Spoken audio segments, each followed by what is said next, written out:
ठीक है, सो कल के असाइनमेंट्स को हम, जो मैंने असाइनमेंट दिया था उसको हम सबसे पहले कंप्लीट करें। सो स्टार्ट करते हैं with the creating the project. So file, new, and हम क्या क्रिएट करते हैं, डायनामिक वेब प्रोजेक्ट। सिलेक्ट कर देंगे इसको और गिव इट अ नेम।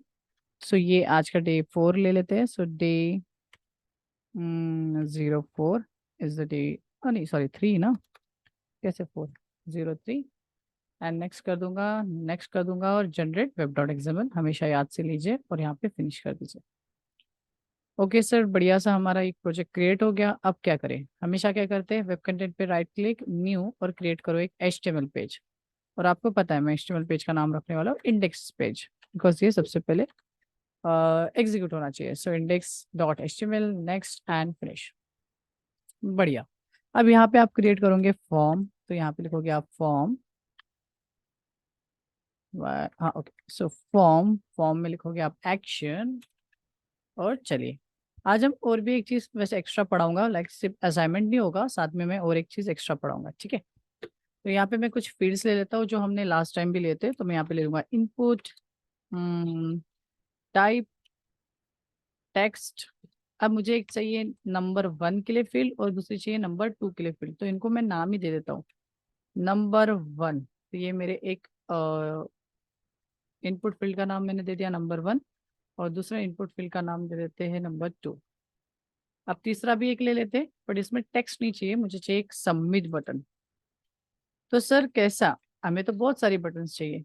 ये हमें बहुत सारी तो बटन्स चाहिए, पर अभी फिलहाल के केस में मैं एक ही बटन बना रहा हूँ। अगर आप सबमिट बटन में कुछ नहीं लिखोगे, सिर्फ सबमिट बटन लिखोगे, तो आपका अगर आप फॉर्म देखोगे, जैसे मैं रन कर रहा हूँ, रन करके नेक्स्ट एंड फिनिश, तो आपको दिखेगा कि मुझे एक बटन मिली है और उस बटन के ऊपर सबमिट ही लिखा है।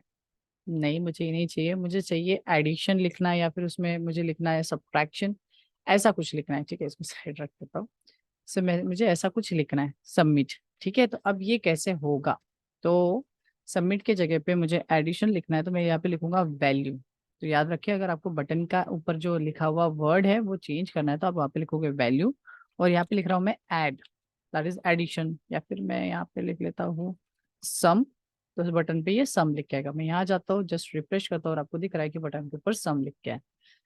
हाँ ठीक है, बट मुझे ये सम बटन नीचे चाहिए। वो एकदम सिंपल है, आपको पता है ये चीज। सिंपली यहाँ पे BR टैग डाल दो सर, और ये हमारा नीचे आ जाएगा। तो यहाँ जाते हैं और रिफ्रेश करते हैं, यू कैन सी सम नीचे। बहुत चिटक के आ रहा है, तो क्यों ना मैं और एक ब्रेक डाल दूँ। सब copy paste and save and refresh. चलो डिसेंट है। अब क्या करना चाहते हैं सर, अब मैं चाहता हूँ कि ऐसी जो एक बटन है वैसी बहुत सारी बटन आ जाए। बट फिलहाल के केस में हम जो ऑपरेशन करेंगे वो एक बटन के साथ करेंगे। मतलब यहाँ मैं 10 डालूं, यहाँ मैं 20 डालूं, और मुझे इसके नीचे नहीं, नेक्स्ट पेज पे 30 लिखा है। मतलब मैं ऐसा क्लिक करूँ और मुझे नेक्स्ट पेज पे 30 लिखा दे। तो कल वाली प्रोसेस सेम रिपीट करूंगा। यहाँ पे मैं एक सर्वलेट बनाना चाहता हूँ, तो मैं यहाँ पे सर्वलेट बना देता हूँ। सर्वलेट का नाम क्या रखे, कुछ सोचना पड़ेगा। सो नाम दे देता हूँ एक्शन सर्व, या फिर अरिथ सर्व दे देते हैं, क्योंकि अरिथमेटिक ऑपरेशन कर रहा है, तो उसका नाम ही रख दिया अरिथ सर्व। अच्छा सर, अब ये सर्वलेट बनाना पड़ेगा। तो मैं यहाँ पे जाता हूँ, यहाँ पे जाता हूँ, SRC के ऊपर राइट क्लिक करता हूँ, न्यू करता हूँ, और यहाँ पे इस बार मैं डायरेक्टली सर्वलेट क्रिएट कर रहा हूँ। सर डायरेक्टली सर्वलेट, देखिए, हम जब सर्वलेट बनाते थे तो एक्चुअल में क्या करते थे, हम एक्चुअली में अलग कोई चीज नहीं करते थे, क्लास को एक्सटेंड मारते थे HTTP सर्वलेट, और उसके अंदर की मेथड को हम ओवरराइड मारते थे। अगर मैं आपको बोलूँ कि ये चीज आपको डायरेक्टली बना के मिल सकती है, तो कितना अच्छा हो जाएगा। तो ये चीज हम डायरेक्टली भी कर सकते हैं। सर कैसे करेंगे, SRC न्यू, और डायरेक्टली सिलेक्ट करो आप सर्वलेट। अच्छा सर, अब इस सर्वलेट को क्या नाम दे, जो नाम देना है आप दे सकते हो, वो क्लास नेम है, ठीक है। तो यहाँ पे मैं नेम दे देता हूँ अर्थ सर्व। ओके, तो ये मेरा क्या हो गया, ये मेरा क्लास नेम हो गया। नेक्स्ट करूंगा, यहाँ पे देखो खुद ही URL मैपिंग आ गई। सर ये URL मैपिंग मतलब वेब डॉट एक्सएमएल देखा था हमने। तो वेब डॉट एक्सएमएल पे अगर आपको नहीं लिखना है, तो आप डायरेक्टली अनोटेशंस यूज कर सकते हो। अब वो क्या होता है क्या नहीं होता वो हम समझेंगे। तो यहाँ पे आ जाता हूँ और मैं यहाँ पे उसको बता देता हूँ कि मैंने जब यूआरएल बनाया था तो उसमें अरिथ का ए स्मॉल रखा था, बाकी सर्व का एस कैपिटल था। तो चलिए मैंने वो यूआरएल को ठीक कर दिया, ओके कर दिया, नेक्स्ट किया, एंड यू कैन सी जो मैं मेथड को ओवरराइट कर रहा हूँ वो मुझे नेक्स्ट पोजीशन पे ही मिल गया, नेक्स्ट स्टेप पे ही मिल गया। तो यहाँ पे मैं डू पोस्ट तो नहीं चाहता, मैं यहाँ पे चाहता हूँ डू गेट जो हमेशा की तरह, और मैं यहाँ पे फिनिश कर दूंगा। तो मेरे बिहाफ पे इसने क्लास बनाया अरिथ सर्व एंड उसको एक्सटेंड कर दिया एचटीटीपी सर्वलेट के साथ, एंड मुझे बहुत सारा कोड भी दे दिया। ये सारा कोड आपके कुछ काम का नहीं है, हटा दो। बस हमारे पास लास्ट टाइम भी क्या था, बस एक क्लास जो एक्सटेंड कर रही है एचटीटीपी सर्वलेट को, और उसके पास एक मेथड है that is called as do get. अच्छी बात है, ये हमें पहले से करके दे दिया। सेकंड, हम इस क्लास को एक यूआरएल मैप करते थे जिसको हम यूआरएल पैटर्न बोलते थे। इस यूआरएल पैटर्न को हम एक्चुअल में वेब डॉट एक्सएमएल में जाके हम कुछ टैग्स के थ्रू मैप करते थे। तो सर अभी भी करना पड़ेगा? नहीं, अगर आप ये लिखते हो, ये अनोटेशन लिखते हो, annotation XML line of code को रिड्यूस करता है, याद रखिए। मोस्ट ऑफ टाइम हम अनोटेशन यूज करते हैं जिससे हमारा कोड जो है वो कम हो जाता है, लेस अमाउंट ऑफ कोड लिखना पड़ता है बिकॉज ऑफ अनोटेशंस। सारे अनोटेशन स्टार्ट होते विद द @। अगर आपको @ दिखे किसी क्लास के ऊपर या किसी मेथड के ऊपर या डेटा मेंबर के ऊपर, तो आपको समझ लेना है कि वो एक अनोटेशन है और वो कुछ काम कर रहा है इंटरनली। जैसे यहाँ पे वेब सर्वलेट ये एक अनोटेशन है, इसके अंदर अगर आप राउंड ब्रेसेस के अंदर कोई पैटर्न डालते हैं यूआरएल पैटर्न, तो इनडायरेक्टली इस क्लास के साथ बाइंड हो जाता है। सर कैसे? एग्जाम्पल के लिए वेब डॉट एग्जाम में हम क्या लिखते थे, सर्वलेट लिखते थे, और सर्वलेट के अंदर servlet name and servlet class डालते थे। नेक्स्ट में हम क्या करते थे, हम बनाते थे सर्वलेट मैपिंग, और सर्वलेट मैपिंग में भी दो टैग ऐड करते थे, servlet name and second one is URL pattern. अब वो जो 8 लाइन का कोड था उसी को हटा के ये लाइन का कोड आ गया, जस्ट 1 लाइन में वही पूरा प्रोसेस हो जाएगा। तो याद रखिए ये बहुत इजी पड़ता है एज कम्पेयर टू दैट। तो सर पुराने प्रोजेक्ट में भी ये हो सकता था? हाँ, अगर मैं बोलूँ तो हाँ हो सकता है, बट कैसा, आपको मैन्युअल भी चीजें पता होनी चाहिए कि पहले क्या किया जाता था जब अनोटेशंस नहीं थे। तो जब अनोटेशंस नहीं थे तो क्लास को बनाया जाता था, उसको एक्सटेंड किया जाता था, फिर ओवरराइड मारा जाता था डू गेट। ओके, देन उसके बाद जाते थे हम वेब आईएनएफ में, और वेब आईएनएफ में जाते थे वेब डॉट एक्सएमएल, और वहां पे जाके हम इस तरीके का मैपिंग पैटर्न बनाते थे। आज के टाइम में ये सब चीजों की कोई जरूरत नहीं है बिकॉज वी यूज द अनोटेशंस। तो यहाँ पे मैंने डायरेक्टली अनोटेशंस यूज कर दिया। सर क्या बात करिए, तो बहुत काम हल्का हो गया। यस, 8 लाइन का कोड तो बच ही गया है, ठीक है। तो अभी हमें वो वेब डॉट एक्सएमएल में जाके मैपिंग करने की जरूरत नहीं है, अगर सीधा सीधा बोलूँ तो। ओके सर, डन, ठीक है। अब क्या करें, अब हम आगे का कोड करेंगे, वो कोड एग्जैक्ट सेम रहेगा, थोड़ा चेंज, ठीक है। तो यहाँ पे मैं सबसे पहले, तो हमेशा मैं इसके अंदर डालता हूँ रिस्पॉन्स। सो रिस्पॉन्स, सर RESP लिखते थे ना? हाँ, RESP इसलिए लिखते थे बिकॉज हमारी जब सर्वलेट हम खुद बनाते थे मैन्युअली, तो वहां पे मुझे रिस्पॉन्स का ऑब्जेक्ट RESP मिलता था और रिक्वेस्ट का ऑब्जेक्ट REQ मिलता था। बट जब मैंने इक्लिप्स को बोला सर्वलेट बनाने के लिए, तो उसने मुझे आर्गुमेंट में रिक्वेस्ट एंड द रिस्पॉन्स नाम के दो ऑब्जेक्ट दे दिए। कंपलसरी नहीं है यही नाम रखना, आप चाहो तो एडिट भी कर सकते हो, बट मैं अभी इसको जो है उसको छोड़ रहा हूँ। सो रिस्पॉन्स, देन करूंगा set content type, content length नहीं, गलत हो गया। सो set content type and set content type, और आपको पता है इसमें मैं क्या लिखने वाला हूँ, HTML slash oh sorry text slash HTML। So it is this. तो मेरा जो रिस्पॉन्स आएगा वो टेक्स्ट में रहेगा, बट वो एक्चुअल में उसके अंदर कोड जो रहेगा वो HTML रहेगा, मैंने ये बता दिया। उसके बाद मुझे वेब पे प्रिंट करना है, तो इसलिए मुझे क्या करना पड़ेगा, प्रिंट राइटर का object, because out dot system dot out मुझे हेल्प नहीं करेगा वेब पे प्रिंट करने के लिए। और इसका ऑब्जेक्ट बनाने के लिए भी मुझे लगेगा रिस्पॉन्स का ऑब्जेक्ट जो कि मेरा रिस्पॉन्स ही है, और डॉट करके gate writer. So that's it, हमारा एक ऑब्जेक्ट बन गया। सेकंड, अब क्या करना है, अब मुझे ये करना है कि मेरा जो डेटा था सबमिट करने पे, वो डेटा मुझे यूआरएल पे नजर आ रहा है। कहाँ पे नजर आ रहा है? यूआरएल पे। अब मैं चाहता हूँ कि ये जो डेटा है यूआरएल पे जो नजर आ रहा है उसको मैं पेज पे लेके आऊँ। अब ये पेज पे कैसे लेके आएंगे, कल भी हमने कोड किया था कि सिंपल है कि जो डेटा होता है जो क्लाइंट किसी फॉर्म में ऐड करता है वो एक्चुअल में रिक्वेस्ट के ऑब्जेक्ट से जाता है। तो यहाँ पे मैं लूंगा रिक्वेस्ट डॉट गेट पैरामीटर। हम यहाँ पे ले लेंगे गेट पैरामीटर और इसमें ऐड कर देंगे हमारा पैरामीटर। तो हमने वहां पे पैरामीटर दिया था नंबर 1, तो यहाँ पे मैं सेम दूंगा एंड डन। अब बात ऐसी है कि ये जो गेट पैरामीटर मेथड है वो स्ट्रिंग टाइप में मुझे रिटर्न करती है, बट यूजर जो उसके अंदर इनपुट डालने वाला है वो एक्चुअली इंटीजर है।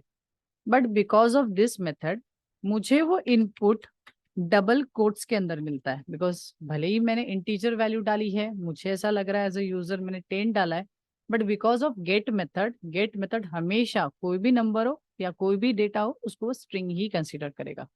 तो ऐसे वाले केस में हम इसको टाइप कास्ट कर देते हैं। सर क्यों करते हैं टाइप कास्ट? बिकॉज सोचो, कंट्रोल से, बिकॉज सोचो अगर मैं इंट n1 करूं और मैं इसके सामने रख दूं तो यहाँ पे एक एरर आएगा, that is called as type mismatch. Because ये मेथड दे रही है स्ट्रिंग में और हमारा जो n1 है वो है इंट में, तो ऐसा तो नहीं हो सकता। तो मुझे यूज करना पड़ेगा यहाँ पे रैपर क्लासेस, जो हमने इसके पहले भी पढ़े। तो मैं क्या यूज करूंगा? Integer dot pass it basically. तो यहाँ पे मैं इस चीज को ऐड कर दूंगा और यहाँ पे इसको वेट सेकेंड पीछे में जाके भी ऐड कर दूंगा। टड़ा, डन। अब सर अब क्या करेंगे? अब सेकेंड नंबर को भी यही सेम प्रोसेस करना पड़ेगा। तो थोड़ा मैं छोटा कर देता हूँ कोड, जिससे आपको कोड पूरा दिखे।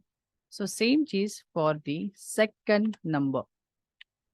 सो यहाँ पे बस मैं n2 कर दूंगा सेकंड नंबर को होल्ड करने के लिए, और यहाँ पे मैं पैरामीटर का नाम num2 दे दूंगा, नंबर 2। तो ठीक है सर, बेसिकली नंबर 1 का डेटा n1 में आ गया और नंबर 2 का डेटा 2 में आ गया। बढ़िया। अब मुझे क्या करना चाहिए? एडिशन, बिकॉज मुझे सम करना है ना, तो सम एडिशन सेम चीज। तो इसके लिए मैं करूंगा आउट डॉट प्रिंट प्रिंट और इसको डबल कोट्स में लिख दूंगा सम, और मैं चाहता हूँ कि इक्वल्स भी रहे, तो मैं यहाँ पे ले लेता हूँ इक्वल्स एंड देन प्लस करके मैं कर दूंगा n1 प्लस n2। हाँ, जिनको पता है कि ये चीज आउटपुट में नहीं आने वाली एग्जैक्ट जो मैम चाहते, तो वो करेक्ट है। अभी 2 मिनट के लिए पॉज करो और फिर मैं उसका आउटपुट दिखाऊंगा, ठीक है? मतलब उसको ठीक भी कर दूंगा। So don't worry, I know कि वहाँ पे एक प्रॉब्लम है, वो चीज मैं दिखाना भी चाहता हूँ। सो यहाँ पे करूंगा नेक्स्ट और यहाँ पे करूंगा रन और यहाँ पे करूंगा ओके। सो ये रन हो रहा है। सो ये यहाँ पे आ गया, तो क्यों ना मैं डाल के दिखाई दूँ। सो 10 20 सम। यहाँ पे सम नहीं आया, ये आपको अगर पता था तो बहुत अच्छी बात है, बिकॉज हमने यहाँ पे प्लस ऑपरेटर यूज किया है। बट स्टार्टिंग की ये एक स्ट्रिंग है, तो इसका सीधा सीधा मीनिंग है कि यहाँ पे कॉन्केटिनेशन कंसिडर्ड होगा। तो ये प्लस भी कॉन्केटिनेशन वाला है और ये भी कॉन्केटिनेशन, यहाँ पे एडिशन नहीं हो रहा। अगर आपको एडिशन करना है तो सिंपली आप इसमें राउंड ब्रेसेस डाल दो। तो पहले इनर चीज को इवेल्युएट करेगा, मतलब आंसर निकालेगा, और फिर उसको कॉन्केटिनेट मारेगा। तो सिंपली आप राउंड ब्रेसेस भी लगाने से ये काम बन जाएगा। So run on server, next and finish and checkout. तो यू कैन सी यहाँ पे मैं डाल देता हूँ सपोज 10, या फिर से मैं डाल देता हूँ 20 and you can see sum equals to 30। अभी हमने सिर्फ एक ऑपरेटर को किया है, बट ऐसे ही हमें और भी ऑपरेटर्स चाहिए थे सर। मतलब ये था असाइनमेंट का कि हमारे पास सिर्फ सम नाम की बटन नहीं होंगी, सब्ट्रैक्शन नाम की भी होगी, मल्टीप्लिकेशन एंड डिवीजन भी होंगी। तो मैं यहाँ पे कुल मिला के 1 या 2 बताऊंगा, बाकी फिर आपको अंदाजा आ जाएगा किस तरीके से करना है, और उसी तरीके से आप उस असाइनमेंट को पूरा कंप्लीट करोगे। ओके सर, अब हमें सेकंड बटन के लिए भी करना है, सब्ट्रैक्शन के लिए। तो क्या करें? फर्स्ट कम फर्स्ट, आपको और भी एक बटन बनाना चाहिए। तो यहाँ पे आ जाता हूँ और मैं ये एक बटन बना लेता हूँ। सबमिट ही बटन रहेगी, बस वैल्यू में आप यहाँ पे लिख दो, सपोज सब लिखना चाहता हूँ सब्ट्रैक्शन के लिए, तो मैंने यहाँ पे सब लिख दिया। यहाँ पे चला जाता हूँ और यहाँ पे रिफ्रेश करता हूँ, तो मुझे दिख रहा है कि मेरे पास अभी 2 बटन है, एक सम के लिए सोच रहा हूँ मैं और एक सेकेंड वाली सब्ट्रैक्शन के लिए सोच रहा हूँ। ओके सर, अब क्या करें? अब मैं वापस आ जाता हूँ, तो क्यों ना मैं इसी चीज को कॉपी करूँ और मैं इसी चीज को रिपीट कर दूं simply by changing the operator minus, और यहाँ पे जो सम लिखा था उसके जगह पे मैं सब कर देता हूँ। तो बेसिकली सेम चीज किया मैंने, और मैंने ये कर दिया। अब मुझे ऐसा लग रहा है कि हाँ ये तो हो जाना चाहिए, और आप लोगों को भी ऐसा लग रहा होगा हाँ ये तो इजी था, कि मैंने एक बटन बनाया फिर सेकंड बटन बनाया, फिर इन दोनों में से किसी को भी क्लिक करेंगे तो उसके हिसाब से यहाँ पे आएगा। बट ऐसा कुछ लॉजिक तो लगाया नहीं है हमने। हम तो डायरेक्टली सोच रहे कि बटन पे क्लिक होगा और यहाँ पे आके वो खुद ही सोच लेगा, तो प्रोग्राम तो खुद से सोचेगा नहीं, तो इस चीज को हम कैसे करेंगे वो देखेंगे। बट जिनको आइडिया नहीं आई कि मैं क्या बोल रहा हूँ, तो उनको रन करके भी दिखा देता हूँ। तो यहाँ पे जाते हैं, wait a second, and you can see यहाँ पे मैं डाल देता हूँ डेटा। तो सपोज मैं यहाँ पे डाल देता हूँ 10 और यहाँ पे डाल देता हूँ 20 और यहाँ करता हूँ सम। तो पता है हमें, चलो हम सब्ट्रैक्ट करके देख लेते हैं। सो सब्ट्रैक्ट, यू कैन सी यहाँ पे सम भी आया और सब्ट्रैक्ट भी आया। तो ये ऐसा नहीं चाहिए था, हम इसी चीज का डिस्कशन कर रहे थे कि ये दोनों एक साथ आ रहा है। हालांकि वो चिपक के आया जो कि मुझे नहीं पसंद, बट स्टिल दोनों आया।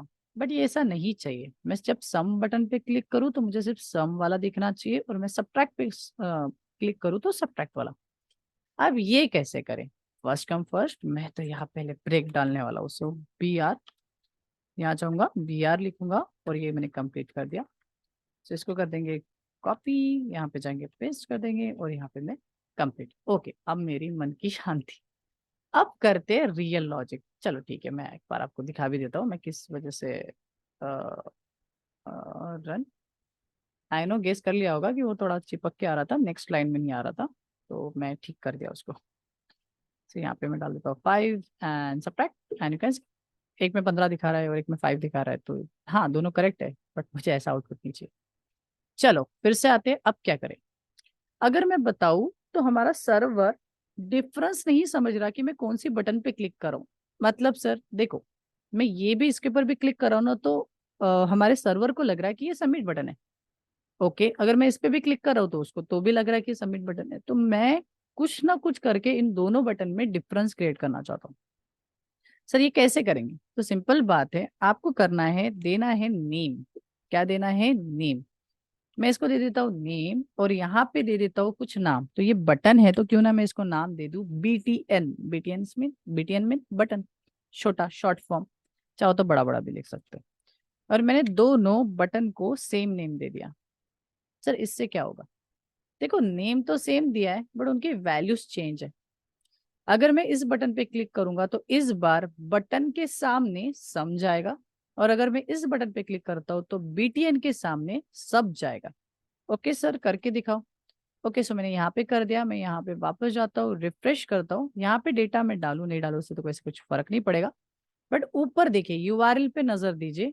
यहाँ पे देखिए num1 में 1 डेटा है, num2 में 2 डेटा है, बट हमारी बटन में सम करके लिख के आ रहा है। मतलब हमारे सर्वलेट को हम बता सकते हैं बाय दिस वर्ड। और अगर मैं सब पे क्लिक करता हूँ तो मुझे दिख रहा है कि BTN तो वैसे ही है, बट यहाँ पे सब लिख के आ रहा है। तो चलो इसी चीज को यूज करेंगे। सर कैसे यूज करेंगे? देखो जो भी चीज यूआरएल में है उसको हम सर्वलेट के अंदर इनपुट ले सकते हैं, क्योंकि वो एक पैरामीटर है, यूआरएल पैरामीटर। तो क्यों ना जैसे मैंने इसको निकाला था वैसे ही मैं उसको निकाल लेता हूँ, but that is a string value, because sum लिख के आ रहा है और सब लिख के आ रहा है, तो आपको पता है कि एक स्ट्रिंग वैल्यू है ना कि इंट। तो यहाँ पे मैं कर लेता हूँ एक स्ट्रिंग टाइप का वेरिएबल। सो उसको नाम दे देता हूँ ओपी। ओपी क्यों सर? ऑपरेटर, किस सब्ट्रैक्शन करना है या एडिशन कर रहा है, तो ऐसे ही नाम दे दिया मैंने ओपी। और इक्वल्स टू कर दूंगा और यहाँ पे कर दूंगा request, request dot get parameter. Get parameter, सब पैरामीटर में क्या डालेंगे? अच्छा इसके पहले क्या डाला था हमने? num1 डाला था, num2 डाला था। तो हाँ सर, बिकॉज वो जो फॉर्म था ना, कहा गया वो फॉर्म, उसके नेम में ना num1 और num2 लिखा था। तो सेम चीज है, बटन के नेम में मैंने बोथ द केसेस में BTN ही रखा है। तो सिंपल है, आपको यहाँ पे भी क्या लिखना है? आर्ग्यूमेंट में डबल कोट्स में BTN, that's it. Okay sir, ठीक है। अब यूजर जो भी बटन पे क्लिक करेगा वो BTN के वजह से ये OP में आ जाएगा। अब सर क्या करें? अब तो बहुत इजी है केस। सिंपली मैं लगा सकता हूँ स्विच केस या फिर लगा सकता हूँ इफ एल्स। तो मेरे लिए तो बेटर है कि मैं स्विच केस यूज करूँ, बिकॉज स्विच केस फास्ट रहता है as compare to if else. ठीक है, क्योंकि वो डायरेक्टली जाता है ना कि चेक करते हुए जाएगा। अगर मैं इफ एल्स लगाऊंगा तो वो हर एक कंडीशन को चेक करते हुए जाऊंगा, बट अगर मैं स्विच केस लगाता हूँ तो बेटर है कि वो डायरेक्टली जंप कर देगा केस पे, और वो सही चीज है। बस यहाँ पे मुझे प्रॉपर वैल्यू लिखना है। जैसे मैंने वहां पे अगर सम लिखा होगा वैल्यू में, तो मुझे प्रॉपरली वैसे ही लिखना पड़ेगा। लाइक सम ऐसा लिखा तो वैसा ही लिखना पड़ेगा, और यहाँ पे भी वैसा ही। तो ये हो गया। और उसी तरीके से मैं और एक केस बना देता हूँ, दिस वन। अच्छा सर, यहाँ पे क्या बनाओगे? यहाँ पे मैं सबके लिए बना देता हूँ एंड डन। ओके, अब क्या करना है सर? अब मैं अगर वो एडिशन वाली बटन पे क्लिक करता है, मतलब सम वाली बटन पे, तो वो ये करेगा। अगर वो सब्ट्रैक्शन वाली बटन पे क्लिक करता है तो वो ये करेगा। इसी तरीके से आप और भी केसेस बना सकते हो। मैंने दो के लिए बनाए, आप और केसेस बनाओ। सर डिफॉल्ट देखिए, डिफॉल्ट की अभी गरज नहीं है, बिकॉज यूजर इन दो बटन के अलावा कोई तीसरी बटन है भी नहीं, तो वो डिफॉल्ट कैसे आएगा? ठीक है, जितनी बटन हमने दी है तो दो ही केसेस है, तो दो केसेस बना दिए। डिफॉल्ट तो तब आएगा ना कि ऐसे कोई बटन हो, तो वैसे तीसरी कोई बटन तो मैंने बनाई नहीं है, तो सिंपल है। Okay, so right click on project, run on server, next and the finish and restart this server. Okay, बढ़िया। सो यहाँ पे आते हैं एंड यहाँ पे कुछ वैल्यूज आते हैं। सो 10 2 सम पे क्लिक किया है एंड यू कैन सी यहाँ पे सिर्फ सम दिखा रहा है। सर सब्ट्रैक्शन, ये देखो यहाँ पे क्लिक किया, सब्ट्रैक्शन। तो क्या किया हमने? सिंपली मैंने उस चीज को कंडीशन में डाल दिया, like switch case is also conditional statement. Condition में डाल के मैंने मेरा वाला काम करवा लिया। तो ये था असाइनमेंट, जिसमें हमने क्या किए, वैल्यूज को निकाले, वेरिएबल्स में रखे और फिर करे। अब यहाँ पे थोड़ा सेव करता हूँ और आपको बताता हूँ कि इसमें एक प्रॉब्लम है। क्या आप खुद बता सकते हो कि ये प्रोजेक्ट में क्या प्रॉब्लम है? आप खुद बता सकते हो इस प्रोजेक्ट में क्या प्रॉब्लम है? मैं थोड़ा रिकॉर्डिंग पॉज करो। सो यहाँ पे क्या प्रॉब्लम है? हमने पता किया कि यहाँ पे ये प्रॉब्लम है कि नंबर जब तक डालता हूँ मैं, तब तक तो सब सही चलता है। बट जैसे ही मैं नंबर के अलावा, बिकॉज नंबर डालूंगा तो ये आ रहा है, लाइक सम भी हो रहा है, सब्ट्रैक्शन भी हो रहा है, नेगेटिव नंबर डालने पे भी हो रहा है sum and subtraction, you can see. But अगर, क्या गारंटी यूजर हमेशा नंबर ही डाले? कुछ उसने स्ट्रिंग वैल्यू डाल दी तो क्या होगा? तो आएगा एक्सेप्शन। ये जो एक्सेप्शन है रन टाइम में आया और इसको बोला जाता है ब्रेक डाउन, बोल सकते हैं एक टाइप का, कि हाँ ये पेज को ओपन नहीं कर पाया। अब यहाँ जो स्टेटस कोड आया था, लाइक एरर कोड, वो है 500। 500 दो वजह से आता है। सर क्या दो वजह? सबसे पहली वजह है कि यार आपको डालना था स्ट्रिंग, बट आप, सॉरी, इंटीजर, और आपने डाल दिया स्ट्रिंग। तो ऐसे वाले केस में भी हमारा जो एरर आता है वो आता है 500 वाला। सर सेकंड, आपको डेटा चाहिए था सर्वलेट पे और आपने पैरामीटर ही नहीं भेजा, या फिर भेजा तो है, यहाँ पे जैसे num2 भेजा है और आप रिट्रीव करने के वक्त num3 मांग रहे हो, जो कि है ही नहीं। तो ऐसे टाइम पे भी जो एरर आता है वो होता है 500। सर इस एरर का मतलब क्या है? इंटरनल एरर, इसका मीनिंग है कुछ तो इंटरनल एरर आया है। बट सर पता कैसे करे कि ये एरर किस वजह से है? तो आप थोड़ा थोड़ा नीचे करोगे ना, वेट अ सेकंड, स्क्रोल करोगे ना, तो कभी कभी यहाँ पे रूट कॉज लिखा रहेगा। रूट कॉज मतलब एक्चुअल में किस वजह से एरर आया है, या तो फिर सिंपली आप पढ़ के समझ सकते हो। लाइक यहाँ पे देखो एक्सेप्शन लिखा है, और एक्सेप्शन में नीचे में लिखा है java.lang.number format exception, और ये आपको पता है ये क्यों आता है, और ये कौन सी मेथड है जो ये एक्सेप्शन थ्रो करती है, ये भी हमने सीखे है कोर जावा में। अब अगर आपको नहीं पता होगा तो सिंपल बात है, इंटीजर डॉट पार्सिंग ये जो मेथड है, इसके अंदर थ्रो है ये वाला एक्सेप्शन। अगर मैं आपको दिखाऊं, वैकेंसी यहाँ पे जाऊं और मैं आपको ये दिखाऊं क्लियर, एंड इसके ऊपर हवर करूं पास इंट पे, तो आपको दिखेगा कि यहाँ पे ये एक्सेप्शन थ्रोन है, मतलब जो एरर आया है वो इन दो लाइन ऑफ कोड के वजह से आ रहा है। सर कैसे हैंडल करेंगे? Simply by using try catch. तो यहाँ पे भी आप अपना ट्राई कैच यूज कर सकते हो, और आपको तो पता है अभी कौन सा एरर आया था, तो आप यूज करोगे आपका ट्राई कैच एक्सेप्शन। तो मैं सारे कोड को डाल दिया ट्राई और कैच में, और मैं यहाँ पे कर दूंगा कैच। कैच में सबसे बड़ा एक्सेप्शन भी हैंडल कर सकते हो, बट हालांकि मैं वैसा नहीं करूंगा, मुझे पता है कौन सा एक्सेप्शन आने वाला है। तो that is a number format exception. Sir ऐसा क्यों? देखो दूसरे एक्सेप्शन आएंगे तो हम दूसरा कुछ लिख सकते हैं, तो क्यों ना उसको प्रॉपरली हैंडल और मैनेज कर ले। तो यहाँ पे आते हैं और यहाँ पे कुछ ना कुछ मैं लिख देता हूँ, वो भी प्रिंट हो जाए तो अच्छी बात है। तो मैं यहाँ पे लिख दूंगा, हाँ क्या बोलते हैं, प्लीज इंटर नंबर ओनली। ठीक है सर। सो यहाँ राउंड ब्रेसेस कर दिया एंड कंप्लीट। अब मैं चाहता हूँ कि यार एक्शन भी कुछ हो, मतलब उस ठीक है ये सब प्रिंट तो होके आ जाएगा, अच्छा क्यों ना रेड कलर में प्रिंट हो। तो मैं यहाँ पे पी करता हूँ और मैं डाल देता हूँ यहाँ पे style equals to double quote red colon, oh sorry colour होता है शायद, है ना, colour colon red. I don't know काम करेगा नहीं करेगा मुझे नहीं पता, ठीक है, बिकॉज CSS बहुत कम यूज करता हूँ, बट हालांकि आपको आना चाहिए, ठीक है। सो यहाँ पे ये कर दिया और यहाँ पे स्लैश करके मैं पी कर देता हूँ, ठीक है। ठीक है कोई इशू नहीं, इतना भी ठीक है काफी। सेव करते हैं और फिर से एक बार रन करके हम इसका आउटपुट थोड़ा देखते हैं।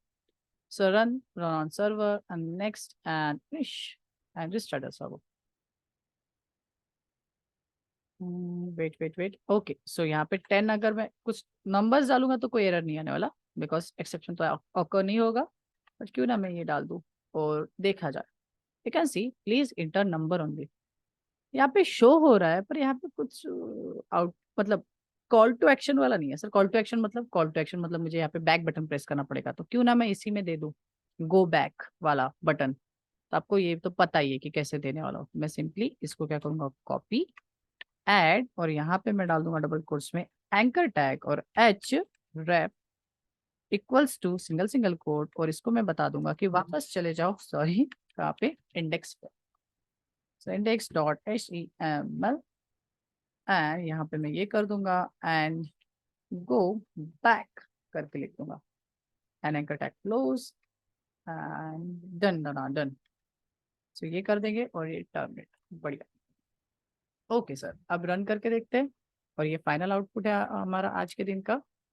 नेक्स्ट करते हैं, फिनिश करते हैं और रन करके देखते हैं। भले ही हम मैंने 2 ही बटन का करके दिखाया, बट आपका होमवर्क आप कंप्लीट करोगे because it is your homework. तो आप यहाँ पे जाओगे और अपना पूरा होमवर्क कंप्लीट करोगे। सो मैं यहाँ पे 2 कर लेता हूँ और क्यों ना यहाँ पे कुछ गार्बेज डाल दो and you can C please inter number only and go back. Go back आऊंगा तो वापस आ जाऊंगा, और जब तक मैं ये करते रहूंगा और जब भी गलत आएगा तो मैं गो बैक कर सकता हूँ। इस पे भी दे सकते थे गो बैक वाला पैटर्न। अब मुझे ऐसा लग रहा है कि इसमें भी गो बैक वाला रहता तो अच्छा होता था, एंड सब में भी रहता था तो भी अच्छा होता था। बस एरर के वक्त गो बैक दे रहा है बट बाकी समय नहीं दे रहा है, तो क्यों ना मैं एक ही बार ये कोड लिखूं और सबके लिए काम आ जाए। तो मैं इस कोड को कट करता हूँ और इसको डाल देता हूँ फाइनली ब्लॉक के अंदर। मतलब कोई एक्सेप्शन आए नहीं आए, हैंडल हो नहीं हो, यार गो बैक तो होना चाहिए, ऐसा मैं तो चाहता हूँ। तो मैंने इसको क्या कर दिया, इसमें डाल दिया, तो एक्सेप्शन आए नहीं आए हो नहीं हो हमेशा एग्जीक्यूट होगा। तो अभी आपको समझ भी गया होगा कि फाइनली ब्लॉक को भी किस तरीके से यूज किया जाता है। हालांकि रियल यूज ऐसा नहीं है बट हाँ समझ सकते हैं। बट इसको हम यूज करेंगे जब हम डेटाबेस को कनेक्टिविटी मारेंगे और उसमें हम क्लोजिंग स्टेटमेंट्स डालेंगे। ओके सर यहाँ पे डालते हैं ये और यहाँ पे डाल देते हैं कुछ और कुछ, और मैं यहाँ पे सब कर रहा हूँ यानी कैसे गो बैक वाला आ रहा है, ये कर रहा हूँ तो भी आ रहा है, और मैं कोई एक्सेप्शन ऑकर कर दूँ तो भी आ रहा है। तो चलो अच्छी बात है ना, फाइनली का यूज हो रहा है यहाँ पे। सो ये था आज के दिन का। तो वेट अ सेकंड, मैं रिकॉर्डिंग स्टॉप करता हूँ, फिर आप बाद में आप क्वेश्चन पूछना।